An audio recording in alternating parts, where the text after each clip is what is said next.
আমাদের মাঝে যশস্বী প্রধানমন্ত্রী মোদিজি আসছেন এবং আমার এইখানে আসাটা ওনার অনুপ্রেরণাতেই আমি এসেছি।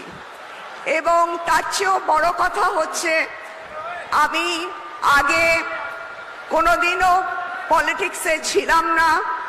উনি যেরমভাবে আমার সঙ্গে কথা বলেছেন, যেরমভাবে আমাকে অনুপ্রাণিত করেছেন এবং যেরমভাবে আমাকে গাইড হিসেবে নিয়ে গেছেন আগে, আজকে কিন্তু আমি পেছনে আর তাকাচ্ছি না। আজকে আমি সামনের দিকেই এগোচ্ছি। এবং আজকে যখন আমি পলিটিক্সে ঢুকেই পড়েছি, তখন কিন্তু আমি বদ্ধ প্রতিশ্রুতি নিয়েছি যে আজকে আমি কিন্তু দেশের মানুষের দুর্নীতি থেকে, দেশের মানুষকে দুর্নীতি থেকে মুক্তি আদায় করে ছাড়ব। আমার কথা হচ্ছে যে আমি এখানে কিছু পাওয়ার জন্য আসিনি, শুধু আপনাদের ভালোবাসা, শুভেচ্ছা এবং আশীর্বাদ নিতে এসেছি। এই লোকসভা ভোটে আমি দাঁড়িয়েছি, সেখানে আপনাদের সঙ্গে আমি কিন্তু জয়যুক্ত হতে চাই এবং সেটা আপনারা ছাড়া আমি পারবো না। এবং আপনারা আমার সঙ্গে আছেন কি? আছেন? জোরে বলুন। তাহলে আমরা কি তৃণমূলকে সরাতে পারবো? সেই আশ্বাসটা দিলেন, এটা অনেক বড় কথা। এবং আমি মনে করি যে আমার লড়াই কিন্তু দুর্নীতির বিরুদ্ধে। আমি ব্যক্তিগত আক্রমণ আজ অব্দি কাউকে করিনি এবং করাটা আমি পছন্দ করি না। সেটা একটা কুরুচির পরিচিতি। আমাকে শাসক দল অনেক রকম ধমকি দিচ্ছেন এবং সবথেকে বড় কথা, আমাকে নিয়ে অনেক নেগেটিভ কথা বলছেন, আমার ফ্যামিলিকে নিয়ে অনেক নেগেটিভ কথা বলছেন। তাতে আমার কিছু যায় আসে না। ওনারা আমাকে কিন্তু ফ্রি পাবলিসিটি দিচ্ছেন, ওনারা আমার হয়ে প্রচার করে দিচ্ছেন। আমি কদিন আগে সন্দেশখালীর মাদের দেখলাম, সত্যি খুব ভয়াবহ। ওদের মুখে যা শুনলাম খুবই ভয়াবহ এবং তাতে আমার খুবই খারাপ লাগছে। মহিলাদের জন্য সত্যি কিছু করা দরকার। মোদিজি আমাকে বলেই দিয়েছেন যে ইলেকশনের পরে 100টা কাজ রেডি রাখতে, এবং আমি নদিয়াবাসীর জন্য সেই 100টা কাজ রেডি রাখার চেষ্টায় রয়েছি। আপনারা একটা চান্স দিন, আমি দেখিয়ে দেবো কাজ কাকে বলে এবং উন্নতি কাকে বলেন। এবং আগের যারা সংসদ ছিলেন তারা কাজ করেননি, তারা কোথাও যাননি, তারা শুধু টাকাগুলো নষ্ট করেছেন। আজকে আমি সেই কাজগুলো করে দেখাবো। টাইম শর্ট আছে, আমি এখানে শেষ করছি। সবাই ভালো থাকবেন।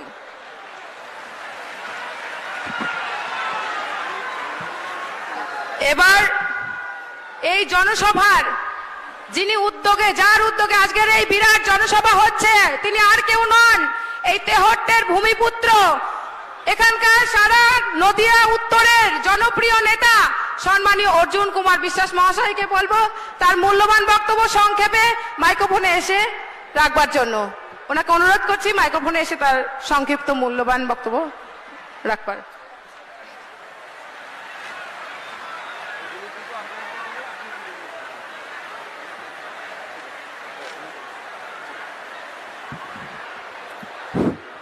ভারত মাতা কি, ভারত মাতা কি, ভারত মাতা কি।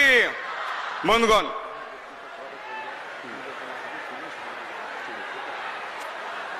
আজকে আমরা উপস্থিত হয়েছি কৃষ্ণগড় লোকসভার যে নির্বাচনী জনসভা। আর এই নির্বাচনী জনসভায় উপস্থিত আছেন আমাদের কৃষ্ণগড় লোকসভা কেন্দ্রের প্রার্থী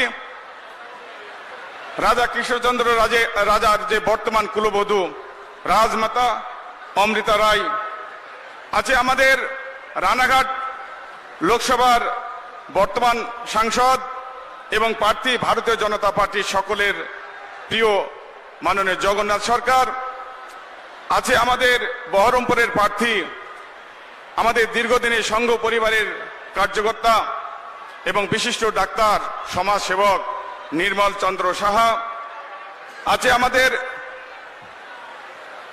নদিয়া দক্ষিণের সভাপতি এমএলএ পার্থসারথী চ্যাটার্জি, আছে মুর্শিদাবাদের সভাপতি মাননীয় শাখারুপ সরকার, মহাদেবদা আমাদের রাজ্যের কিষাণ মোর্চার সভাপতি, সেই সঙ্গে আমাদের প্রবাল রাহা ক্লাস্টার প্রমুখ, আছে সঞ্জয় সিং আমাদের জোন ইনচার্জ, আমাদের সহ ইনচার্জ অমিতাভ রায় এবং উপস্থিত ভারতীয় জনতা পার্টির সমস্ত পদাধিকারী, জেলা, রাজ্য এবং আগত সমস্ত স্তরের কার্যকর্তা কর্মী এবং পথ চলতি মানুষ, পুলিশ প্রশাসন এবং এলাকার ব্যবসায়ী এবং টোটো চালক থেকে শুরু করে বিভিন্ন সংগঠন, সকলের কাছে সকলকে আমার গৈরিক অভিনন্দন জানিয়ে আজকে আমার বক্তব্য শুরু করছি। আমরা দেখেছি যে অতীতেও দেখেছি এবং বর্তমানেও দেখেছি যে মানুষের মধ্যে যে উচ্ছ্বাস। এবার কৃষ্ণনগর লোকসভায় যে রানীমা আমাদের প্রার্থী হয়েছে তার অন্যতম কারণ হচ্ছে তিনি দেখেছেন যে 1947 সালে যখন দেশভাগ হয়, 1947 সালে 15 আগস্ট আমরা দেখেছি যে ভারতবর্ষের স্বাধীনতা লাভ করে। আর ওই সময় আমরা কি দেখেছি? ওই সময় দেখেছি দ্বিজাতি তত্ত্বের ভিত্তিতে যেহেতু ভারতবর্ষে ভাগ হয়েছিল আর এই এলাকায় সংখ্যাগুরুদের আধিপত্য ছিল, তাই সেই সময় কৃষ্ণচন্দ্র রাজার যে সেই সময় যিনি আমাদের রাজমাতা জ্যোতির্ময়ী দেবী, তিনি সেই সময় আগত যারা শরণার্থী, সেই সময় হিন্দুরা যারা পূর্ব পাকিস্তান থেকে শরণার্থী হিসেবে এসেছিল, সেই সময় কৃষ্ণচন্দ্র রাজার যে রাজ দরবার ছিল সেখানে তাদের জন্য তিনি খাওয়া দাওয়ার ব্যবস্থা, তাদের পাশে দাঁড়িয়ে সেই সময় তিনি আন্দোলন করেছিলেন যে এই এলাকা যেহেতু সনাতন অর্থাৎ হিন্দুদের আধিপত্য, তাই এই এলাকা আমাদের ভারতবর্ষের অঙ্গীভূত করতে হবে। তিনি যে আন্দোলন শুরু করেছিলেন সেই আন্দোলনের সঙ্গে সেই সময় আমাদের ভারতীয় জনতা পার্টির প্রতিষ্ঠাতা ডক্টর শ্যামাপ্রসাদ মুখার্জি সেই সময় সেই আন্দোলনে সামিল হয়ে সেই আন্দোলনের তীব্রতা আরো বাড়িয়েছিলেন এবং সেই সময় লর্ড মাউন্ট ব্যাটেনকে বোঝাতে সক্ষম হয়েছিলেন যে এই এলাকা কেন ভারতবর্ষের অঙ্গীভূত হওয়া দরকার। তাই তৎকালীন সময়ে কংগ্রেস ভারতবর্ষকে ভাগ করেছিল আর রাজমাতা সেই সময় জ্যোতির্ময়ী দেবী এবং শ্যামাপ্রসাদ মুখার্জি পাকিস্তানকে ভাগ করে আবার এই অংশকে ভারতবর্ষের অঙ্গীভূত করেছিলেন। ঠিক আছে, আপনি গিফট দেবেন, গিফট দেওয়ার 1 মিনিটের মধ্যে একটুখানি কথা বলি পিএম স্যারকে রিকোয়েস্ট করবেন। ঠিক আছে, ঠিক 1 মিনিটের মধ্যে। ঠিক আছে। তা এই যে সেই জন্য আমরা দেখেছি যে 1947 সালে 18 আগস্ট এই এলাকায় পাকিস্তানের পতাকা নামিয়ে ভারতবর্ষের পতাকা সেই সময় উত্তোলন করা হয়েছিল। তাই সেই যে অন্যায়ের বিরুদ্ধে সেই সময় জ্যোতির্ময়ী দেবী যেসব আন্দোলন শুরু করেছিলেন এবং উদ্বাস্তুদের পাশে দাঁড়িয়ে তিনি তাদেরকে যেভাবে সেবা শুশ্রূষা দিয়েছিলেন, আজকে সেই পরিবারের আজকে মাননীয় অমৃতা দেবী আজকে ভারতীয় জনতা পার্টির কৃষ্ণনগর লোকসভা কেন্দ্রে প্রার্থী হয়েছে। কেন প্রার্থী হয়েছে? তিনি দেখেছেন যে এই কৃষ্ণনগর লোকসভা দীর্ঘদিন বঞ্চিত, এখানকার উন্নয়ন স্তব্ধ হয়ে গেছে। 1999 সালে যখন এখানকার জুলুবাবু এখানকার প্রার্থী হয়েছিলেন, এখানকার থেকে জিতে ভারতীয় জনতা পার্টির পদ্মফুল চিহ্নে সেদিন তিনি জিতে এই এলাকার যে এমপি লার্জের টাকায় যে এই এলাকায় এত উন্নয়ন করা যায়, তার আগে কোনো এমপি এলাকায় ছিল কংগ্রেস সিপিএম যারাই দাঁড়িয়েছে তাদের কাছে কোনো উল্লেখযোগ্য এলাকায় কোনো দাগ রাখতে পারেনি। উন্নয়নের কাণ্ডারি হিসেবে সেদিন সাধারণ মানুষের কাছে তিনি দাঁড়িয়েছিলেন, সেই হচ্ছে সত্যব্রত মুখার্জি। আজকে তিনি যে কাজ শুরু করেছিলেন সেই কাজকে তিনি আজকে আবার শুরু করতে যাবে আমাদের এই অমৃতা দেবী, যিনি ইতিমধ্যেই মাননীয় প্রধানমন্ত্রী এনাকে প্রতিশ্রুতি দিয়েছেন কৃষ্ণনগর থেকে করিমপুরের রেলপথ তিনি করবেন। শুধু তাই নয়, আমাদের এই এলাকায় প্রায় এই 80% কৃষিজীবী মানুষ আর এখানকার প্রধান অর্থকরী ফসল হচ্ছে পাট। আর আমিও একজন চাষির ছেলে, আমি জানি চাষের যে কি খাটনি কি খরচ আছে এই পাট চাষ করতে। আর সেই পাট চাষের যে মিনিমাম সাপোর্ট প্রাইস কেন্দ্র থেকে বরাদ্দ যে 5,500 টাকা, কিন্তু এই রাজ্য সরকার সেখানে সেই মিনিমাম সাপোর্ট প্রাইসকেও এরা কাট মানি হিসাবে সেখানে খাচ্ছে আর সেখানে চাষিদের বাধ্য হচ্ছে 4,000 টাকায় পাট বিক্রি করতে। তাই অমৃতা দেবীর সাথে কথা হয়েছে আমাদের প্রধানমন্ত্রীর, তিনি কথা দিচ্ছেন আমরা ক্ষমতায় আসলে অমৃতা দেবী যদি এখান থেকে জিতিয়ে নিয়ে আসেন তাহলে পাটের ন্যায্য মূল্য, লাভজনক দাম, মিনিমাম সাপোর্ট প্রাইস আপনাদের দেবে মাননীয় প্রধানমন্ত্রী, এটাও তিনি কথা দিয়েছেন। শুধু তাই নয়, আমাদের দীর্ঘদিনের যে আশা, দীর্ঘদিনের যে তেহট্ট এলাকা সাধারণ মানুষের যে আশা, তেহট্টের উপর যে ব্রিজ, জলঙ্গ নদীর উপরের ব্রিজ, আজকে অনেক সময় এই মহামূত্র থেকে শুরু করে এই যে কংগ্রেস সিপিএম এরা দীর্ঘদিন এখানকার তারা শুধু আশ্বাস দিচ্ছে, বাস্তবে কোনো কাজ করেনি। তাই জুলুবাবু যেখান থেকে শেষ করেছিলেন আমাদের মাননীয় অমৃতা দেবী সেখান থেকে শুরু করবেন আকাদেমে এবং তেহট্ট ব্রিজ করে উনি দেখাবেন। শুধু তাই নয়, আমরা এলাকায় চাষি এলাকা, আমাদের দীর্ঘদিনের যে আমাদের sugar mill, Palashi sugar mill, বাঁদিকে আমরা যারা আছি একটু শান্ত হয়ে বসবো আর চেয়ারগুলিকে এক জায়গায় রেখে দেন, চেয়ারগুলিকে এক জায়গায় রেখে দেন। আপনারা আপনাদের মধ্যে বিশৃঙ্খলার পরিবেশ তৈরি করবেন না। প্রধানমন্ত্রী নেমে গেছে আর 5 মিনিটের মধ্যে উনি চলে আসবেন। তাই আর এতক্ষণ শান্ত হয়ে বসে আছেন, আর মাত্র 5 মিনিট শান্ত হয়ে বসুন, এখনই প্রধানমন্ত্রী ঢুকে যাবে। তাই আমার বক্তব্যকে দীর্ঘায়িত করব না, খুব অল্প সময়ের মধ্যে শেষ করব, প্রধানমন্ত্রী চলে আসবে আমার ভাষণ শেষ হতে হতেই। তাই আপনাদের কাছে যে কথা বলছিলাম যে পলাশী সুগার মিল, এই সিপিএম তো সিপিএম বন্ধ করেছিল আন্দোলনের ফলে, আর আমাদের এখানকার মহুয়ামূত্র জেতার পরে ওই এলাকায় সুগার মিলকে তালাল বন্ধ করে দিচ্ছে, অর্থাৎ বন্ধ করেছে, জমিগুলো সব লিজ দেওয়া হয়েছে, সেখানকার জমিতে মাটি কেটে কোটি কোটি টাকা আত্মসাৎ করছে এই তৃণমূলের ক্যাডার বাহিনী, আর টাকা চলে যাচ্ছে একদম কালীঘাট পর্যন্ত। তাই শুধু তাই আপনাদের কাছে বলতে চাই যে এই প্রধানমন্ত্রী আমাদের স্নেহধন্যা মাননীয় অমৃতা দেবীকে আপনারা এখান থেকে জিতিয়ে নিয়ে আসবেন। লক্ষ লক্ষ চাষি যাতে আবার আখ চাষের সুযোগ পায়, তাদের দ্বিতীয় অর্থকারী ফসল এই আখ, তাই আখ চাষের যাতে সুযোগ পায় এবং এখানকার উন্নত মানের যে চিনি, সারা ভারতবর্ষের মধ্যে সবচেয়ে উন্নত মানের চিনি এই sugar mill, Palashi sugar mill, সেই সুগার মিলে যাতে আবার দ্বিতীয়বারের জন্য আবার নতুন ভাবে শুরু করতে পারে, লক্ষ লক্ষ কৃষক যাতে আবার তাদের আখ চাষ করতে পারে, অর্থকারী ফসল তৈরি করতে পারে, তার ব্যবস্থা আমরা করব মাননীয় অমৃতা দেবীর হাত ধরে।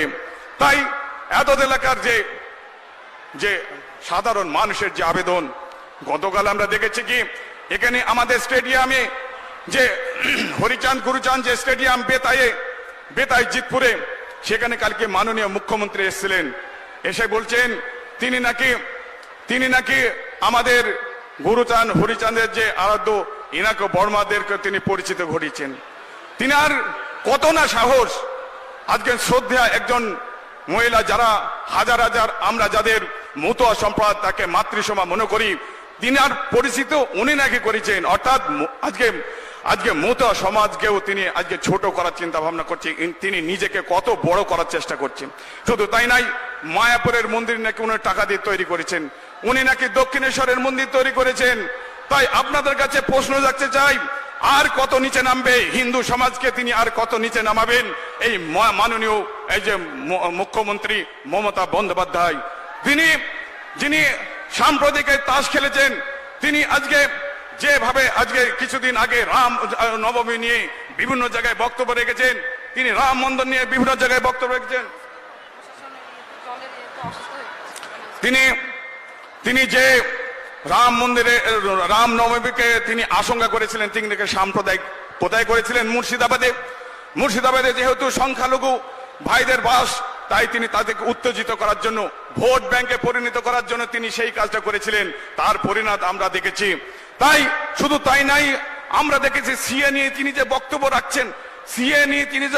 রাখছেন, আমাদের সেন্ট্রাল গভর্নমেন্ট সিএ পাস করেছেন, মুসলিম সমাজ বুঝে গেছে, দীর্ঘদিন যারা এখানে বাস করছে, মুসলিম সমাজ যারা বাস করছে তাদের কোনো সমস্যা নেই, যা সিএ হচ্ছে নাগরিকত্ব দেওয়ার আইন, নাগরিকত্ব কাড়ার আইন নাই। কিন্তু মমতা ব্যানার্জি কি বলছে, মুসলিমদের কাছে ভয়ের পরিবেশ তৈরি করছে, তাদের কাছে স্বপ্ন দেখাচ্ছেন, তিনি তাদের কাছে বলতে যাচ্ছেন সিএ মুসলিমদের এখান থেকে তুলে দেওয়া হবে, এরপরে এনআরসি করা হবে, তারপরে ডিটেকশন ক্যাম্প করা হবে। অর্থাৎ এইরকম যে চতুর মহিলা এইরকম মিথ্যা কথা বলে, যে গঙ্গা জলে দাঁড়িয়েও মিথ্যা করতে বলতে পারে, সে তার নাম হচ্ছে মমতা ব্যানার্জি। আর সেই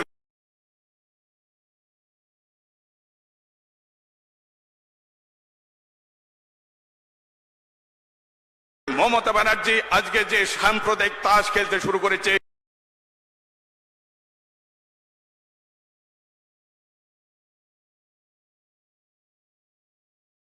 মুসলিম সমাজের ভোট ব্যাংকে একত্রিত করার চেষ্টা করছে,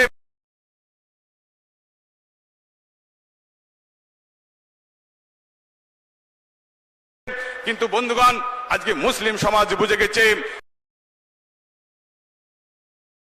যে মমতা ব্যানার্জি তাদেরকে ব্যবহার করছে। আজকে তরকারি রান্নার সময় যেমন তেজপাতাকে ব্যবহার করা হয়, তেজপাতাকেও খাই না, মুসলিমদের তিনি সেই রকম তেজপাতার মতন ব্যবহার করছে। তাই আজকে মুসলিম সমাজেও বুঝে গেছে। তাই তো অমৃতা দেবী প্রার্থী হওয়ার পরে আমাদের হাত ধরে আজকে বিলকুমারী থেকে 500 আজকে আমাদের সংখ্যালঘু ভাই আমাদের হাত ধরে ভারতীয় জনতা পার্টিতে প্রবেশ করেছে বা জয়েন করেছে।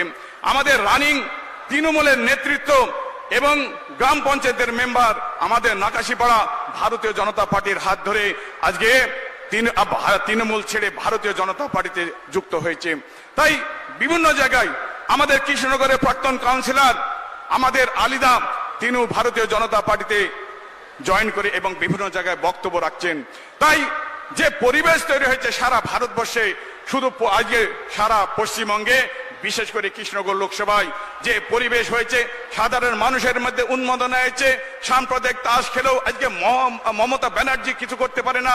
তার ফল হিসাবে গতকাল আজকে যে 73 যে জনসভা বেতাই জিতপুরে যে জনসভা, সেই সভায় সুপার ফ্লপ, মাত্র 3 থেকে 2.5 হাজার লোক হয়েছে। আজকে আমাদের শুভেন্দু অধিকারী প্রোগ্রাম হয়েছে গত পরশুদিন 1 তারিখে শুভেন্দু অধিকারী প্রোগ্রাম ছিল আমাদের নাকাশিপাড়ায়। রাত 9টার সময় উনি এসেছেন, আর সেই রাত 9টার সময় সেই মাঠ কাতারে কাতারে পরিপূর্ণ, 10,000-এর উপর লোক সেদিনে তখন স্ট্যান্ড বাই ছিল। তাই এবার যে ভোট হবে সেই ভোট হচ্ছে ভারতীয় জনতা পার্টির ভোট। এবার মানুষ বেছে নিয়েছে এই মিথ্যাবাদী আমাদের মমতা ব্যানার্জিকে ছুঁড়ে ফেলতে হবে। আর তার স্নেহধন্যা এখানে প্রার্থী হয়েছে মহামূত্র, যিনি এর আগে প্রতিশ্রুতি দিয়েছিলেন 73 ব্রিজ করব, পলাশী সুগার মিল করব, কৃষ্ণনগর থেকে করিমপুর রেলপথ করব। উনি আবার তার ইস্তাহারে লিখেছেন, উনি যে হ্যান্ডবিল বের করছেন সেখানে লিখেছে কৃষ্ণনগর থেকে করিমপুরে রেলের জন্য নাকি উনি 2 কোটি টাকা দিয়েছেন। কিন্তু আমার বক্তব্য হচ্ছে, আমাদের এখানে মাননীয় সাংসদ জগন্নাথ সরকার বসে আছেন। জগন্নাথদার কাছে আমরা আবেদন করেছিলাম যে এই এলাকা দীর্ঘদিনের দাবি, কৃষ্ণনগর থেকে করিমপুরে রেলপথের দীর্ঘদিনের দাবি। তাই জগন্নাথ দা আজকে রেল মিনিস্টারের সাথে কথা বলে এবং এই কৃষ্ণনগর থেকে করিমপুরে যে রেল লাইন হওয়ার জন্য তিনি সার্ভে করেছেন, এখানকার মাটি পরীক্ষা করেছেন। আমরা তার জগন্নাথ সরকারের অবদান, কিন্তু মহামূত্র বলছে আমি করেছি। তিনি ব্যাক ডেটে একটা চিঠির ইস্যু করেছেন এবং সেইটাই দেখি বেড়াচ্ছেন। আমরা এখানে জগন্নাথ দা বসে আছে, জগন্নাথ দাকে আপনারা জিজ্ঞাসা করতে পারেন এই রেলপথের দাবি তিনি কে করেছেন এবং টাকা কার কে স্যাংশন করেছেন। তাই মহামূত্র মমতা ব্যানার্জি স্নেহধন্যা, মমতা ব্যানার্জি যেভাবে মিথ্যা কথা বলে, আর মহামূত্র তার চেয়ে 3 গুণ মিথ্যা কথা বলে। উনি নাকি এমন শিক্ষিত, উনার ধারে কাছে নেই, উনি নাকি খুব বেশি বেশি ইংরাজি কথা বলেন।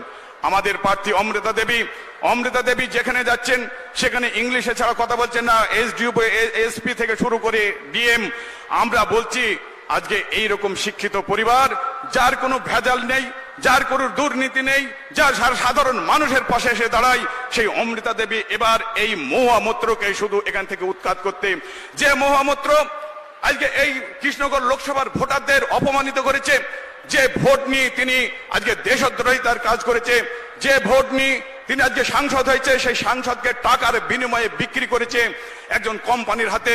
এবং শুধু তাই নাই, এবং দেশের গোপন তথ্য তিনি বিদেশে বিক্রি করেছেন। আর তাই মহামূত্রকে আজকে সাসপেন্ড করা হয়েছে। আজকে যে প্রতারিত করেছে, দীর্ঘদিনের আজকে এলাকার উন্নয়নের কথা বলে একটা কাজ করেনি, যে কৃষ্ণনগর লোকসভা নিয়ে একটা কথা বলেনি, সাধারণ মানুষের কথা তুলে ধরেনি। আজকে শুধু তাই নাই, আজকে সে ভোট আসলে আবার এখানে এসে দেখা যাচ্ছে, ভোটের পরে তাকে কোনোদিন এই এলাকায় দেখা যায় না। শুধু তাই নাই, আজকে বিভিন্ন জায়গায় পুলিশ প্রশাসনকে হাতিয়ার করেছে। তিনি বিভিন্ন জায়গায় বক্তব্য রাখছেন, কোন জায়গায় নিম পাতা দিতে হবে, কোন জায়গায় তুলসী পাতা দিতে হবে, কোন জায়গায় মধু খাওয়াতে হবে। এর অর্থ কেউ বোঝে না, সাধারণ মানুষ আজকে তার জবাব দেবে।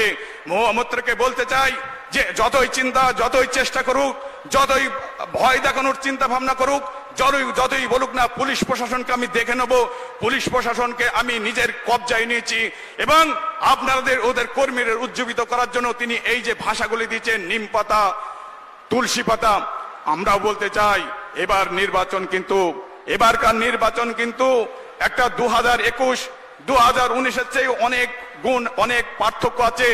এবারকার নির্বাচন কমিশন যারা এসছে, নির্বাচনের কমিশনের নিজের দায়িত্বে এবার ভোট হচ্ছে। প্রত্যেকটা বুথে মিনিমাম 6 থেকে 8 জন করে এবার আধা সামরিক বাহিনী থাকবে, ভিতরে সিসি ক্যামেরা থাকবে, আর সিসি ক্যামেরা থেকে বাইরের সমস্ত লোকজন এবং এমনকি পুলিশ আধিকারিকরা দেখতে পাবে ভিতরে কোনো আওয়াজ, কোনো দুর্ঘটনা ঘটছে কিনা, কোনো বুথ জাম হয়েছে কিনা, কোনো সেখানে ছাপা হয়েছে কিনা। আর একটা বিষয় আপনাদের বলছি, একজনের বেশি 2 জন যদি ভোট কেন্দ্রে ঢোকে তাহলে মিশন থেকে একটা আলাদা আওয়াজ দেবে, আমরা বুঝতে পারবো, সাইরেন বাজবে, তাহলে সেই যে আওয়াজ, সেই আওয়াজে আপনারা বুঝবেন। তাই এবার নির্বাচন সুষ্ঠু নির্বাচন হবে। তাই এত এলাকার সমস্ত মানুষকে আপনার আবেদন যে আপনারা এবার নির্বিঘ্নে ভোট দেবেন। তৃণমূলের কোন গুন্ডার রক্তকে আপনারা ভয় করবেন না, সমস্ত ভয়কে উপেক্ষা করে নিজের ভোট নিজে দেবেন, ভারতীয় জনতা পার্টিকে জিতিয়ে নিয়ে আসবেন, এই আশা রেখে সকলকে গৈরিক অভিনন্দন জানিয়ে আমার ক্ষুদ্র আলোচনা শেষ করলাম। জয় হিন্দ, বন্দে মাতরম, ভারত মাতা কি জয়।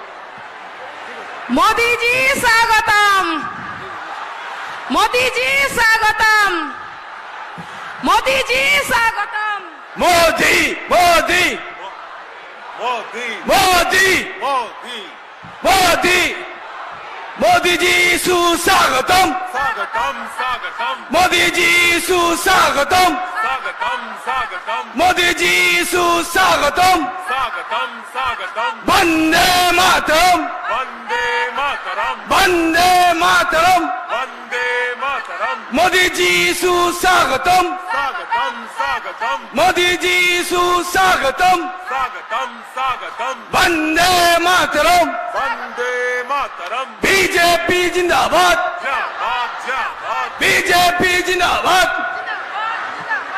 मोदी जी सुस्वागतम। মাতৃশক্তি সবাই উলুধ্বনি দিন, সবাই উলুধ্বনি দিন।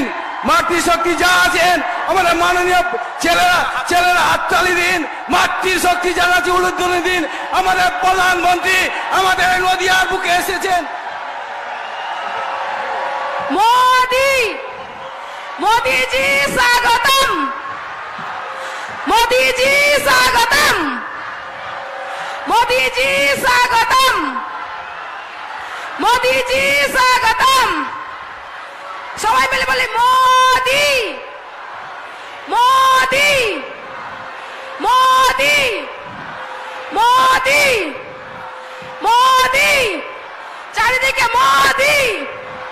मोदी जी स्वागतम, मोदी जी स्वागतम, मोदी जी स्वागतम, मोदी जी स्वागतम, मोदी जी स्वागतम, मोदी जी स्वागतम, मोदी जी स्वागतम, मोदी जी स्वागतम, मोदी जी स्वागतम, मोदी जी स्वागतम।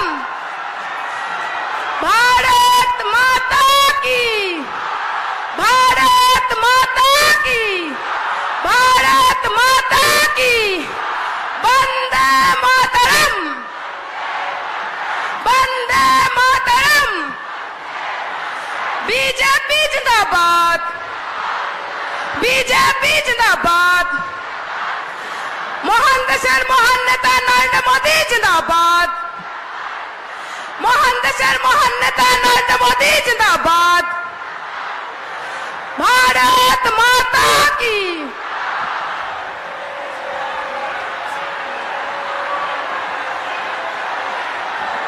এবার ভারতবর্ষের যশস্বী প্রধানমন্ত্রী, আদরণীয় প্রধানমন্ত্রী, আমাদের সকলের প্রিয় প্রধানমন্ত্রী আমাদের সভা মঞ্চে এসে গেছেন।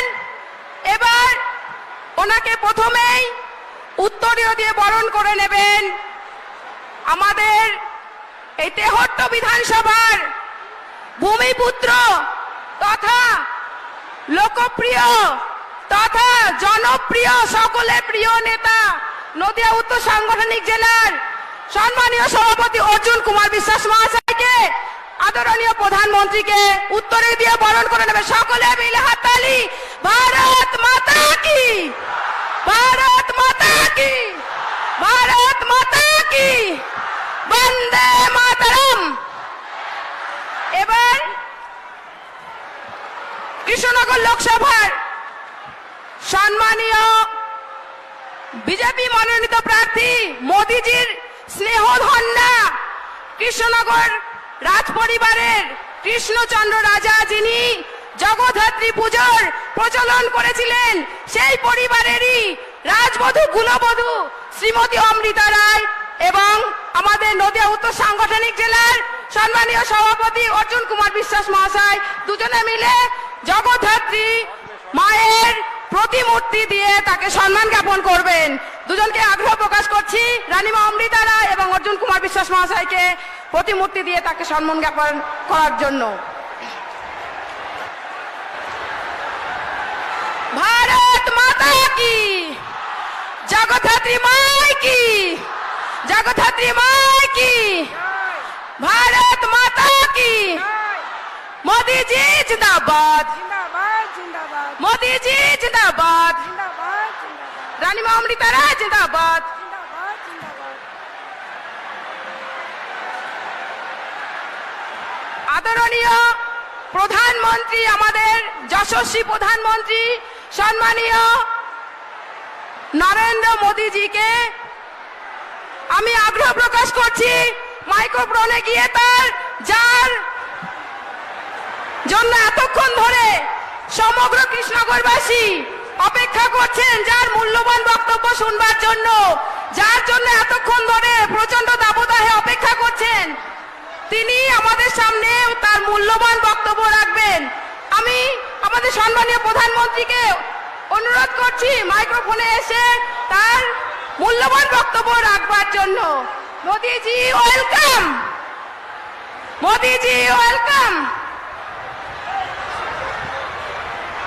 সম্মানীয় প্রধানমন্ত্রীজিকে আমি অনুরোধ করছি মাইক্রোফোনে গিয়ে আপনি তার মূল্যবান বক্তব্য শুরু করবেন।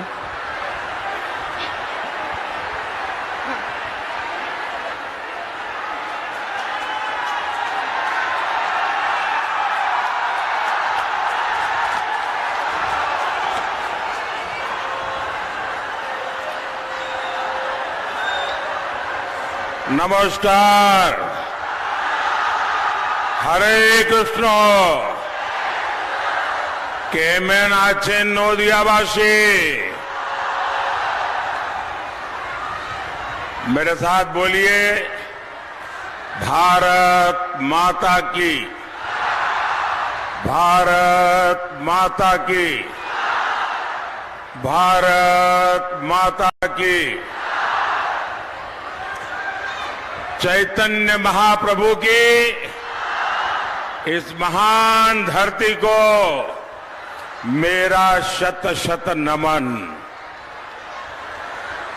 रानाघाट, बहरामपुर सीटों से भी लोगों का खूब खूब अभिनंदन।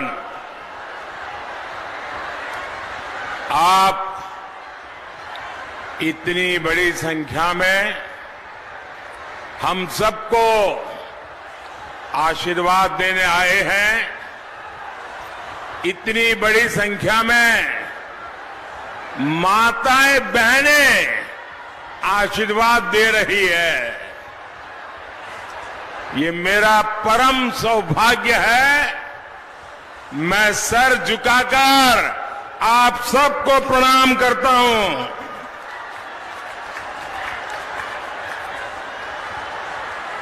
अभी मैं हेलीपैड से यहां आ रहा था। 2-2.5 किलोमीटर का पूरा रास्ता ऐसा रोड शो, जितने लोग यहां हैं उससे 4 गुना लोग वहां रोड पर ये प्यार, ये आशीर्वाद, ये मेरे लिए बहुत बड़ी ऊर्जा है। भाइयों और बहनों, ये चुनाव देश के चुनाव है। ये पूरे हिंदुस्तान के लिए सरकार चुनने का अवसर है। देश में सरकार कौन बना सकता है?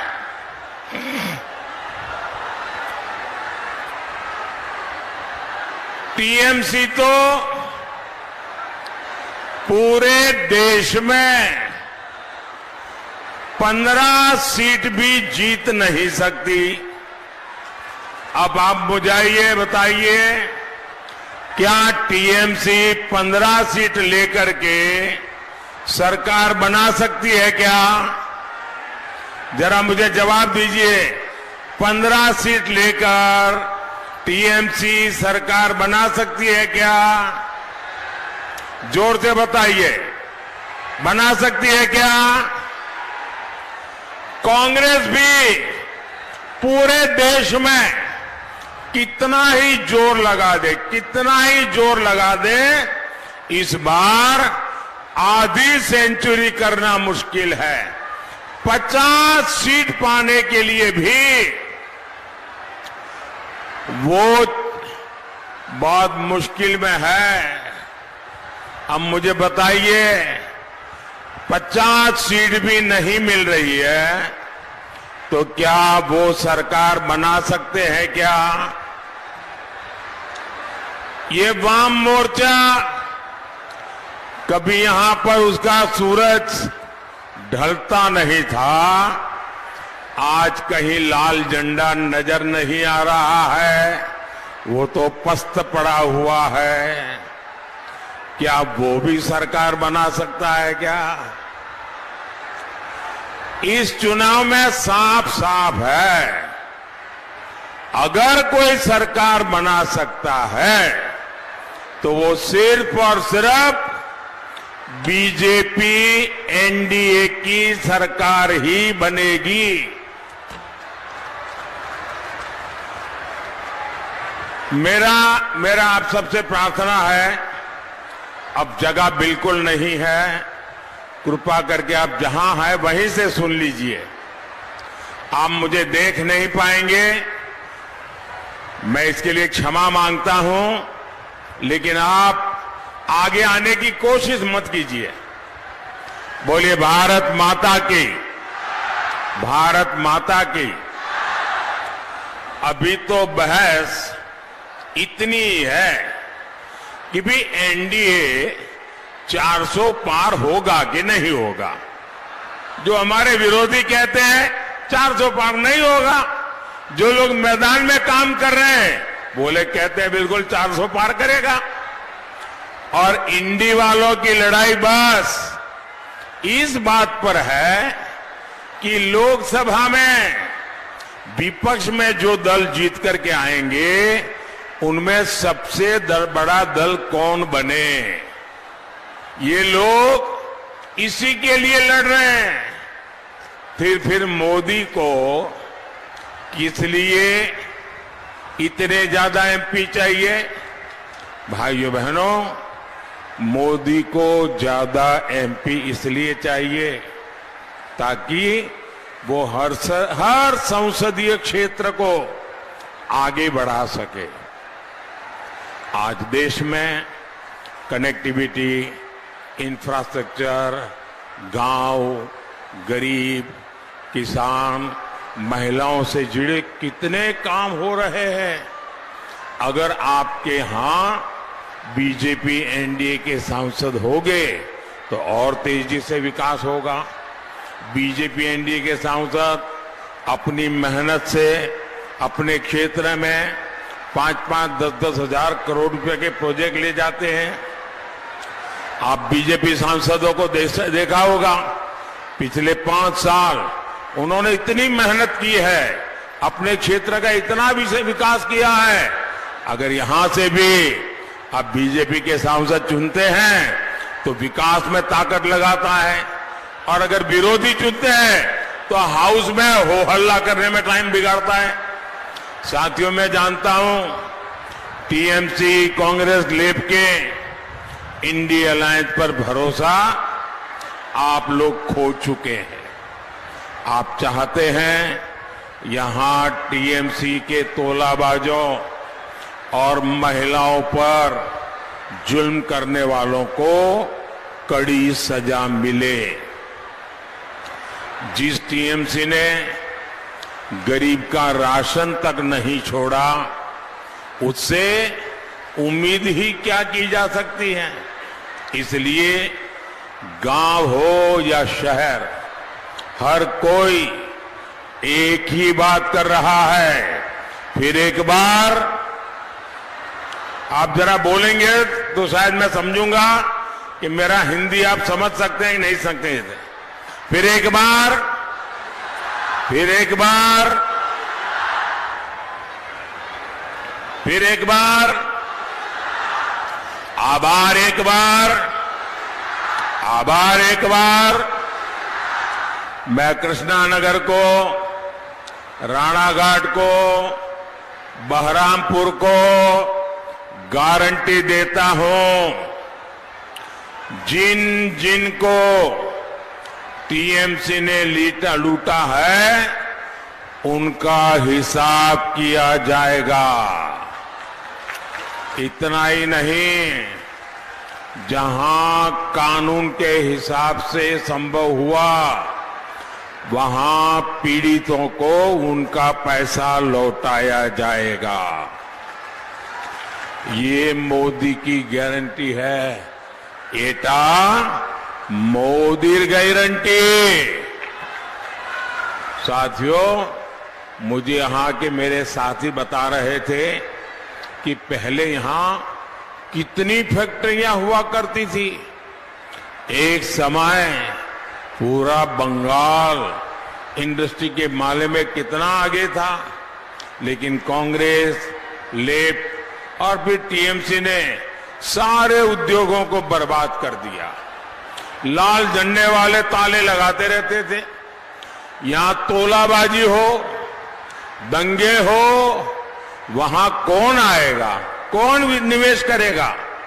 भाइयों और बहनों, टीएमसी, कांग्रेस, लेप का इंडी अलायंस सिर्फ एक ही काम जानता, और वो काम है अपीजमेंट, तुष्टीकरण, वोट बैंक की राजनीति।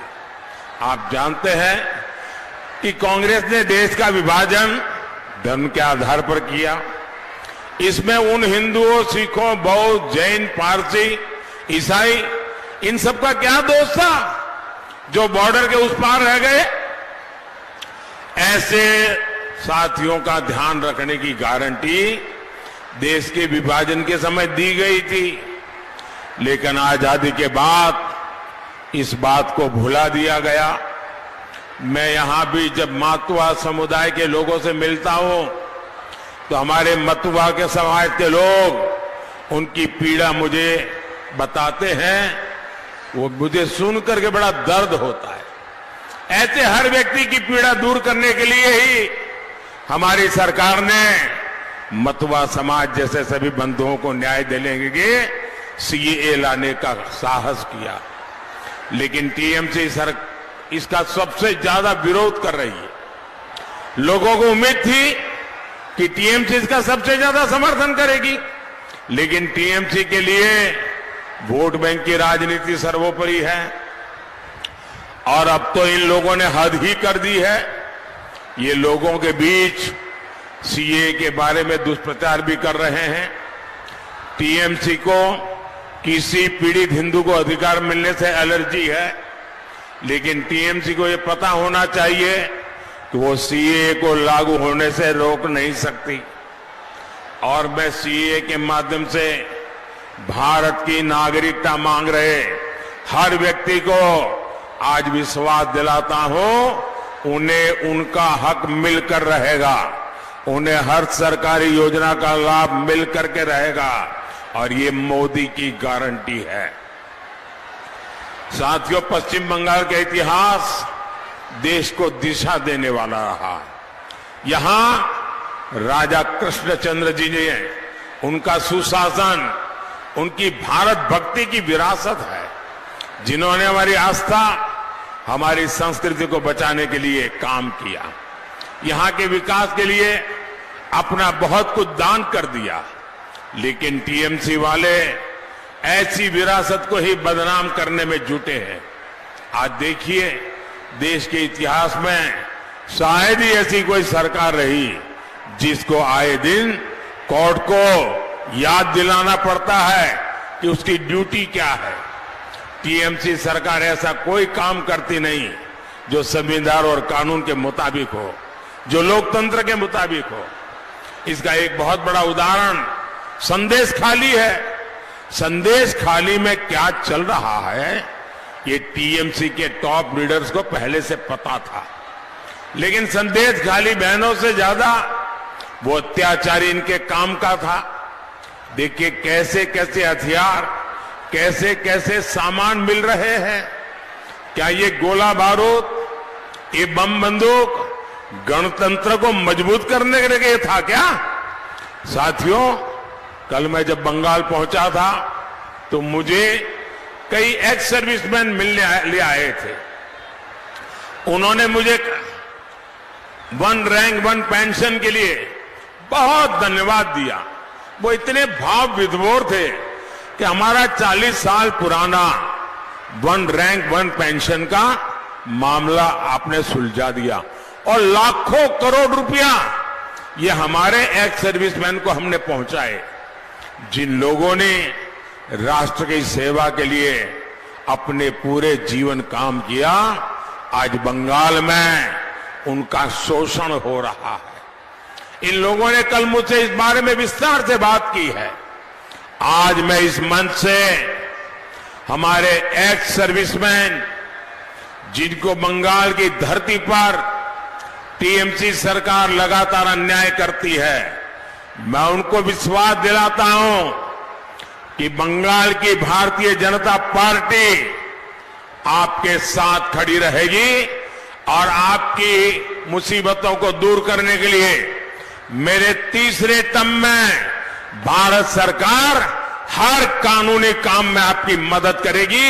ये मैं सभी एक्स सर्विसमैन को विश्वास दिलाता हूं।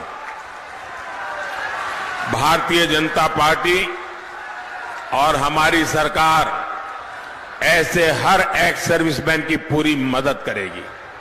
भाइयों और बहनों, मोदी गरीब, दलित, आदिवासी और महिलाओं को सशक्त करने में जुटा है। मोदी आज आपको पक्का घर दे रहा है। मोदी ने आपको मुफ्त राशन दिया है, नल से जल की सुविधा दी है। ऐसी हर योजना से हमारी बहनों को बहुत सुविधा हुई है। अब मोदी आपके लिए एक और बहुत बड़ी योजना लेकर आया है। आपके घर का बिजली का बिल 0 हो, इसके लिए पीएम सूर्यघर मुफ्त बिजली योजना मैंने शुरू की है।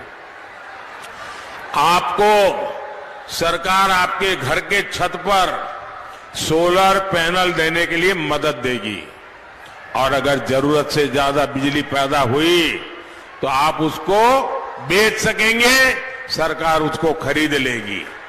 साथियों, यहां बहुत बड़ी संख्या में सेल्फ हेल्प ग्रुप से जुड़ी बहनें भी हैं। मोदी सरकार के 10 साल में पूरे देश में 10 करोड़ महिलाएं सेल्फ हेल्प ग्रुप से जुड़ी है। ये देश में बहुत बड़ी क्रांति हुई है।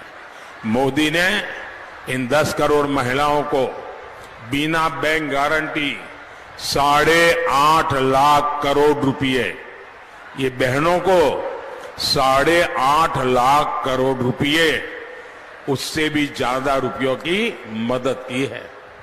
मोदी जब भारत में बने सामानों पर जोर देता है तो उसका लाभ भी सेल्फ हेल्प ग्रुप की महिलाओं को होता है। इसी वजह से आज सेल्फ हेल्प ग्रुप की 1 करोड़ से अधिक बहनें लखपति दीदी बन गई है। 1 करोड़ लखपति दीदी बहुत बड़ा आंकड़ा है, लेकिन मोदी आराम से बैठने वाला नहीं है। अब मेरा लक्ष्य है, मेरा टारगेट है, आने वाले टर्म में 3 करोड़ लखपति दीदी बनाना है। साथियों, मोदी के इन प्रयासों के बीच देश टीएमसी सरकार की क्रूरता भी देख रहा है। मोदी ने देश के हर परिवार के हर बुजुर्ग को मुफ्त इलाज देने की गारंटी दी। मुफ्त अनाज भी दे रहे हैं, मुफ्त इलाज भी दे रहे हैं, लेकिन यहां टीएमसी सरकार आयुष्मान भारत योजना लागू ही नहीं होने दे रही। मोदी पैसा सीधा अस्पताल में भेजता है। ये कहते हैं कि पैसा पहले टीएमसी के खाते में डालो। क्यों भाई? मोदी पैसा टीएमसी को इसलिए भेजे ताकि टीएमसी उसे लूट ले। ऐसा नहीं होगा। मोदी आपके घर का पैसा भी सीधे लाभार्थी के बैंक खाते में डालेगा। ये कहते हैं कि पहले टीएमसी के खाते में पैसा डालो। मनरेगा का पैसा भी मोदी सीधे लाभार्थी के खाते में देना चाहता है, लेकिन टीएमसी कहती है कि पहले टीएमसी के खाते में पैसा डालो। मोदी का फॉर्मूला ही डायरेक्ट बेनिफिट ट्रांसफर का है। कोई बिचौलिया नहीं, कोई कट कमीशन नहीं, कोई कट की कंपनी नहीं, सीधा बैंक में आपके खाते में पैसा जमा। लेकिन टीएमसी सरकार को पसंद नहीं आता, इसलिए कितनी केंद्र सरकारी योजनाएं वो रोक करके बैठी है। भाइयों और बहनों, टीएमसी सरकार ने यहां के जूट किसानों को बर्बाद करने में भी कोई कोर कसर बाकी नहीं छोड़ी। जूट की खेती को बढ़ावा मिले, जूट की मिलों को बढ़ावा मिले, इसके लिए हम जूट के बैग को प्रोत्साहन देते हैं। हाल में ही जूट के लिए एमएसपी 285 रुपया 285 रुपीज बढ़ा दिया है। अब जूट का एमएसपी प्रति क्विंटल 5,335 रुपये हो गया है। लेकिन यहां के किसान बताते हैं कि उनकी जेब में बहुत कम पैसा पहुंचता है। साथियों, बंगाल में बुनकरों को केंद्र सरकार ने लूम दिए हैं, ट्रेनिंग दी, धागे के लिए ट्रांसपोर्टेशन और उसके दाम में सब्सिडी दी है, लेकिन टीएमसी ने यहां हैंडलूम उद्योग को ही बर्बाद करके रख दिया है। यहां टेराकोटा आर्ट है, मिट्टी की कला है। ऐसे विश्वकर्मा साथियों के लिए मैंने पीएम विश्वकर्मा योजना बनाई है, लेकिन टीएम की सरकार ये योजना भी यहां लागू होने नहीं दे रही है। साथियों, बंगाल को बचाने के लिए, बंगाल में तेज विकास के लिए, बंगाल में ज्यादा से ज्यादा बीजेपी सांसद जीतने की जरूरत है। इसलिए जरूरी है कृष्णानगर से राजमाता अमृता रॉय जी, राजमाता अमृता रॉय जी, रानाघाट से हमारे साथी जगन्नाथ सरकार जी, बहरामपुर से निर्मल कुमार साहा जी, उनको आप भारी मतों से विजयी बना करके संसद में भेजिए। इनको मिलने वाला हर वोट आप कमल पे बटन दबाएंगे, वो वोट सीधा सीधा मोदी के खाते में जाएगा। मोदी मजबूत होगा तो बंगाल को भी मजबूत करेगा, आपको भी मजबूत करेगा।